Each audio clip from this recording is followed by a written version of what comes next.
Hi fun people, good day and welcome back to our YouTube channel, Marjan's Garden. So ayan guys, morning ngayon at grabe.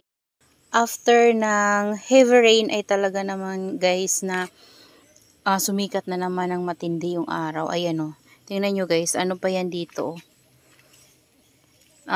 Marami pang tubig na naipon sa kanal natin kasi sobrang lakas ng ulan kanina. Ayan, at sobrang bango ng ating ano dito guys, flower ng ating orchids. Ayan, so ano dito guys kasi maraming mga dahon-dahon. Ayan, so pasok tayo guys sa ating greenhouse. Sobrang init ngayon guys. Ayan oh, kakasikat lang ng araw at ayan yung natatanggap ng ating mga succulents dito. Ayan. So, tamang-tama para sa ating mga Echeveria succulents. Yan, gustong-gusto nila yung intense talaga na sunlight. Pero guys, meron silang UV at ano dito, net sa taas. Kaya safe naman yan sila guys. Hindi sila na sa sunburn. Ayan. So, try nating tanggalin to. Nasprayan ko na sila guys ng fungicide. Kaya safe na yan sila. Ayan, yung in-spray ko sa kanila ay Tango systemic fungicide. So ayan, nakita ko kasi na meron silang mga dot-dot and bibigyan ko na rin kayo guys ng update doon sa carunculated succulents natin kung kumusta ba sila dito sa grow light na nilagay natin. So ito sila guys. Ayan. Alam nyo guys, kahit na medyo palaging makulimlim, ang ganda guys nung ng caruncle ng natin dito, Madiba. Dahil sa kanya nakatutok yung ating grow light. Ayan o dito. So tingnan nyo guys yung color niya. Ang ganda. Ayan. Tas hindi nawawala yung kulubot niya sa leaves.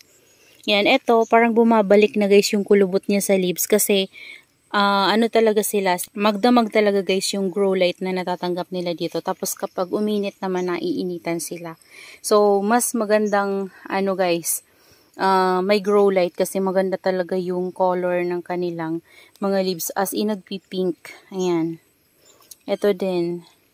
So ito yung monstrous Madiba na nabili natin kay Ma'am Jen before. So nagkaroon siya ng drops and nawawala siya nung nilipat natin siya dito sa bago nating greenhouse. So ngayon, ayan, bumabalik na ulit guys. So ayan, meron na siyang kulubot ulit.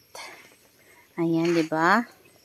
Tapos dito guys, meron ako ditong nakita. Ayan. This one.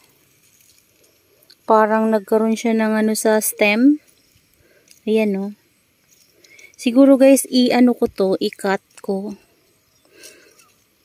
Di ko alam kung anong nangyari sa kanya, pero nagkaroon siya ng ganito sa stem mo.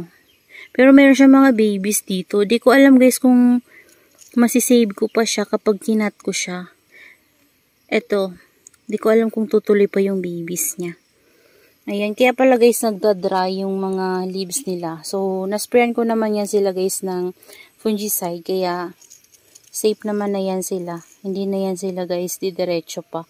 Ayan, nagkaroon ng fungus yung leaves niya guys. So, ayan. So, natatamaan din siya dyan guys ng grow light. So, ayan guys, binigyan ko lang kayo ng update today. Ayan, and nagbigay din ako ng update sa ating carunculated succulents na Madiba drops. So, safe na safe yung ating Madiba drops guys. At gustong-gusto nila yung may grow light talaga para ma-maintain natin yung kanilang drops sa leaves. Kasi kapag walang grow light, nawawala guys yung drops. Kahit enough sunlight yung nare-receive nila guys, nawawala pa rin. So, depende din siguro guys sa location na paglalagyan natin. Pero, based on my experience kasi, kahit na naiinitan sila sa pinaglalagyan ko, nawawala talaga guys yung drops. So, nakailan na ako nyan guys na carunculated succulents. Halos yung dito ko nga guys, siguro mga 4 na carunculated succulents ko yung nandito. Pero, lahat sila as in wala ng drops. Ayan o. Bumalik sila guys sa dati. So, yan. Hindi ko na alam kung alin dyan yung may drops ko guys. Kasi parang na-rumble ko na sila. So, ayan. Hindi ko na sila tinabi dito sa grow light natin. Ayan. So, ayan yung ating carunculated succulents na Madiba drops. Ayan. So, ayan guys, mag-shoutout pala tayo. Ayan. Shoutout kay Ma'am Jessica Madola. Ayan, she's watching from Cebu. So, mega love shoutout, Ma'am Jessica Madola. And also, Ma'am Mary Jane Ramos, Mama Donna TV, Ma'am Janine Lobriano, Jessie Adventure, Fix and Review, and Sir Ernesto Gutlay. Ayan. And sa lahat ng ating mga silent viewers at sa lahat ng sumusuporta sa atin, sa ating YouTube channel, sa mga old and new subscriber, mega love shoutout. Thank you so much sa support niyo po at sa laging panunood at pag-aabang sa ating mga video. So, ayan guys.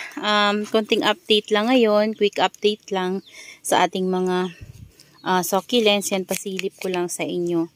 Ayan. So, yan, mainit ngayon kaya nakakatanggap sila ng intense na init ngayon guys. Lalo na yung ating mga carunculated succulents. So, siguro maghapon na yan guys mainit kasi lumiwanag na yung langit. Kaninang umaga, sobrang dilim. As in, ang dilim guys at sobrang lakas ng ulan kanina. So, ngayon, biglang uminit ng malakas. Ayan. So, yung ating mga rain or shine succulents dito guys. Yung ating mga cactus, ayan. Ayan sila guys dito.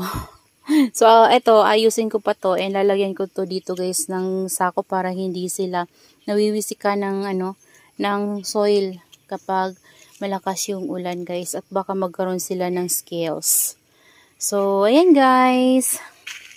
Ayan lang yung update natin sa ating mga succulents today. So that's all for today's video guys, and I hope you enjoy watching and see you on my next vlog. Happy gardening everyone. Bye bye.